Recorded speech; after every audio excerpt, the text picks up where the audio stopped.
Behold the lowly backup light. On an RV, its only purpose is to inform the person behind you of what your intentions are. Imagine that this sidewalk is a campsite that you're getting ready to back into. You're going to pull up, and when you put on your lights to back up, look where the backup light is shining, right where you don't need it. Enter onto the scene these little 2-inch cubes.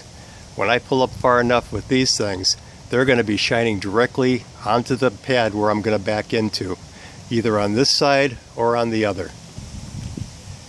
This particular product is made by Rough Country. It's a 2-inch cube with LEDs. These are designed to mount on the mirrors of a Jeep or other off-road vehicle to give you a lot of light when you're looking out ahead and you're off-roading in the night. We're going to use it to point downward to give us a lot of light where we're backing into campsites. As you can see, I've fabricated a couple of small brackets out of 1-inch aluminum stock, mounted that to the bumper, and then mounted the stud of the light onto that aluminum.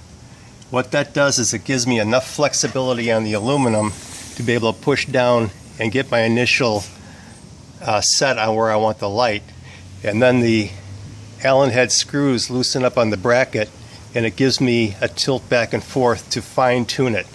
I tried mounting these directly to the bumper to start with. These tilt down, they don't get down far enough to give me the desired beam of light that I need.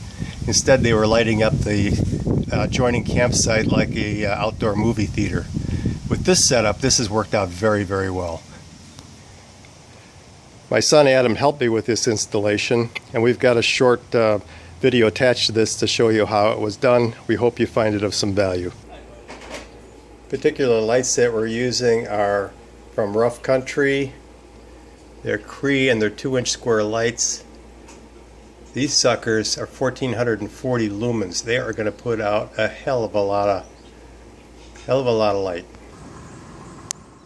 The plan is going to be to run the wiring up, connect it into the battery case, and then tap into this switch that turns on the light onto the front of the hitch right here to activate the lights in an on and off position.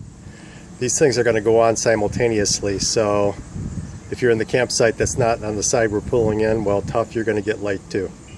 So these particular lights we're putting on have a swivel base, so it's just a matter of putting them where we think is going to be the best fit. And right on the curve of the bumper seems to be a good spot.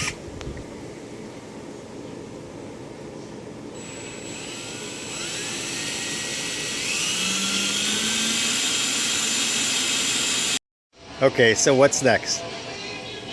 Well, I'm going to choose to go with the original loom that goes from that cabinet all the way to the front to the batteries, and I'm just going to follow that.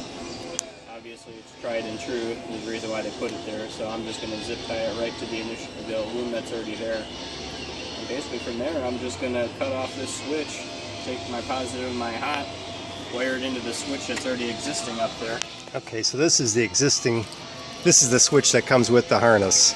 Yeah, and mind you, if the reason why this is all made up is because they intend on you putting it on a Jeep like that thing, and this would be perfect length. If I was installing it in there, you could use this switch, and this switch is fine. It doesn't feel like it's a piece of crap or anything, but it's not weatherproof. And I want a switch that can be on the outside of the trailer.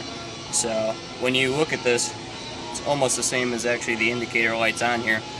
On the on, you're going to have, on the on side, there's going to be a red wire. On the off wire, there's going to be a black wire, and it's just a positive and a negative. The first comes to worst, and you even wire them to the wrong side, it's not going to do anything. You're just going to have to swap wires. But basically, I'm going to run this whole loom now that I put it up together down the left side of the trailer, following the initial loom. I'm going to wire that relay pretty much wherever I please. And then I'm going to extend these, because these are obviously, this is what's going to go to the battery. These are obviously way too short. This does have to stay here. This is the inline fuse block. LEDs don't draw a whole lot. If you don't have this on there, it's gonna pop them, or essentially just melt them. So what I'm going to do is I'm going to cut off these leads. I'm going to extend it, and then I'm going to essentially end up joining this wire, which goes to your switch, and just make a whole nother loom out of this and run it all the way to the front of the trailer. So it's all wired through the switch. You can see the wires coming back out of the switch here that he ran over to the battery box. So when I get to a campsite now, my wife gets out of the truck, just flips on the lights, the backup lights come on.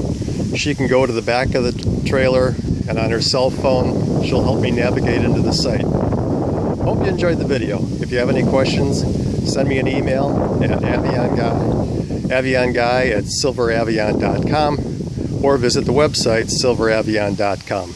I also invite you to join the Avion forum. You'll see the link right below the header on silveravion.com. Thanks for watching.